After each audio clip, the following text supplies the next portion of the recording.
Tu primera entrevista de trabajo con los nervios propios de ese momento, mientras caminas hacia el lugar de la cita con el responsable de la empresa, es decir, quien te va a hacer la entrevista. Piensas en lo que te pueden preguntar, si se interesarán por el nivel de tus estudios o tus conocimientos de idiomas, si tienes carné de conducir, si te desenvuelves con las nuevas tecnologías. Vladimir, supongo que además de estas hay otras preguntas, ¿verdad? Hay otras preguntas que no te esperas, como por ejemplo, ¿qué edad tiene? ¿Está casado? ¿Está entre sus planes inmediatos quedarse embarazada? ¿Le han arrestado alguna vez? ¿Le importaría trabajar en un equipo formado solo por hombres? Hay determinadas preguntas que nunca deberían hacerte en una entrevista de trabajo y que no tienen por qué responderse, pero a lo mejor no sabes cuáles son esas preguntas y cómo actuar ante ellas. Hemos preguntado a Amparo Iglesias, letrada laboralista de Seguridad Social de Legalitas, por qué se hacen este tipo de preguntas en las entrevistas de trabajo. En algunos casos puede deberse a un desconocimiento que pueda tener el empresario de la materia laboral y sobre todo de esa protección a la no discriminación que rige también en los casos del acceso al empleo, no solamente durante la relación laboral, sino también al inicio o en el proceso selectivo para ella. En otras ocasiones, y a lo mejor en casos aislados, podríamos estar ante también algún tipo de conveniencia o que le interesa al empresario un tipo de trabajador u otro, pero la generalidad posiblemente sea ese desconocimiento de la legislación laboral.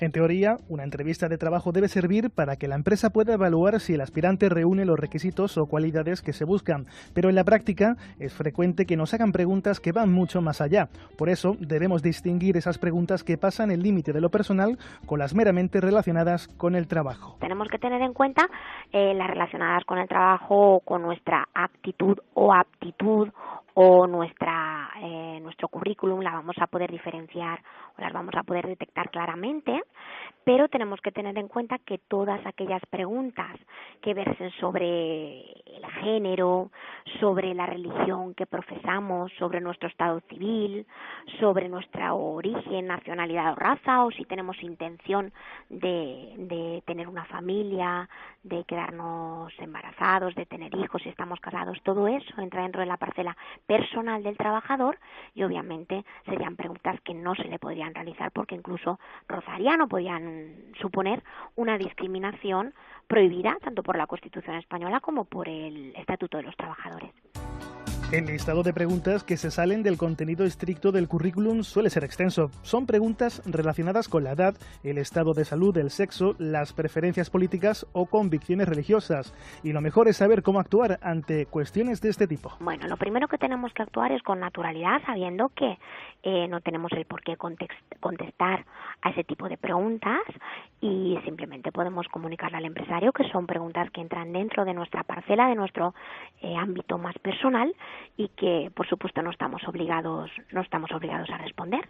En la mayoría de los casos se puede responder sencillamente que la pregunta forma parte de la esfera de la intimidad y que no se considera conveniente en el marco de una entrevista laboral. Pero si hay insistencias, se puede poner una denuncia. Si detectamos cualquier tipo de pregunta que suponga una discriminación por razón de sexo, estado civil, edad, origen racial, étnico o una discriminación de género, podríamos acudir a la Inspección de Trabajo y Seguridad Social, denunciar a la empresa, denunciar esta práctica. Además, son denuncias secretas, no anónimas, pero sí secretas, para dejar en manos del Inspector de Trabajo y Seguridad Social que actúe, que investigue a la empresa y que sancione en caso de que compruebe que efectivamente en el proceso selectivo se está vulnerando algún tipo de derecho fundamental.